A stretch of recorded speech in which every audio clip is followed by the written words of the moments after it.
Order ఆలస్యమైందని చెప్పి ఈ విధంగా ఆ డెలివరీ బాయ్ని అయితే కొట్టడం జరిగింది. ఇది ఎక్కడ ఉన్నాయంటే ఉత్తరప్రదేశ్లోని మీరట్లో గంగాసాగర్ కాలనీలో ఈ యొక్క ఘటన జరిగింది. అమిత్ అనే ఒక వెధవ ఈ డెలివరీ బాయ్ మీద ఏమొచ్చేసి ఈ విధంగా ప్రతాపం చూపించాడు. ఇప్పుడు ప్రస్తుతానికైతే ఈ వీడియో ఆధారంగా ఆ అబ్బాయి ఇచ్చినటువంటి కంప్లైంట్ ప్రకారం అక్కడ మీరట్ పోలీసులు అయితే అరెస్ట్ చేయడం జరిగింది. అతను అదుపులోకి తీసుకున్నారు. కానీ నెటిజన్లు మిగతా వాళ్ళందరూ ఆ వీడియో చూసిన తర్వాత విపరీతమైనటువంటి కోపానికి గురయ్యారు. నీకు అంతగా ఇది ఉంటే క్యాన్సిల్ చేసుకో, లేదా డబ్బులు ఇవ్వనని చెప్పు, అంతేకాని ఆ విధంగా మ్యాన్ హ్యాండ్లింగ్ ఎలా చేస్తావు?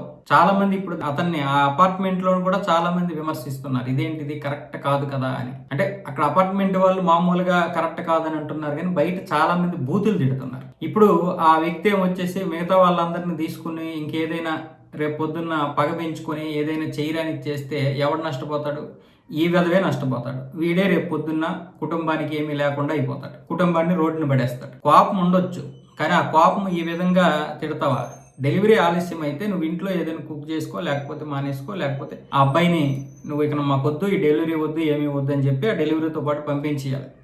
లేదా డెలివరీ తీసుకొని అబ్బాయిని నెక్స్ట్ టైం ఇలా చేయకండి అని చెప్పాలి. ఇంకా లేదంటే అతనికి నువ్వు రేటింగ్ ఇచ్చేటప్పుడు వెరీ బ్యాడ్ అని చెప్పి ఇంకేదైనా నువ్వు కామెంట్లో పెట్టుకోవాలి, అలాంటి రేటింగ్లు ఇచ్చుకోవాలి. అంతేగాని ఈ విధంగా మ్యాన్ హ్యాండ్లింగ్ చేస్తే అది ఎంత ఇది, మన కోసం వాళ్ళు ఎంత పొండి డబ్బులకి చేసినా అవసరానికి తీసుకొస్తున్నారు. దరిద్రం ఏంటంటే మన దగ్గర ట్రాఫిక్ ఎలా ఉంటుందో తెలుసు కదా. ఆర్డర్ తీసుకున్నటువంటి రెస్టారెంట్లే మనకి సరైన సమయానికి ఇవ్వరు, ఆ విషయం మనందరికీ తెలుసు.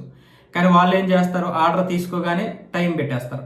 దాంతో ఈ డెలివరీ బాయ్కి ఇచ్చిన తర్వాతే లేట్ చేస్తాడు అనుకుంటాం మనం, కానీ వాళ్ళు ఇవ్వరు. వాళ్ళు రెడీ చేసి ఈ అబ్బాయికి ఇచ్చేసరికి చాలా సమయం పడుతుంది. ఈ విషయంలో కొన్ని విషయాల్లో కొన్ని మైనస్లో ఉన్నాయి, కొన్ని ప్లస్లో ఉన్నాయి. కానీ మ్యాన్ హ్యాండ్లింగ్ అనేది కరెక్ట్ కాదు.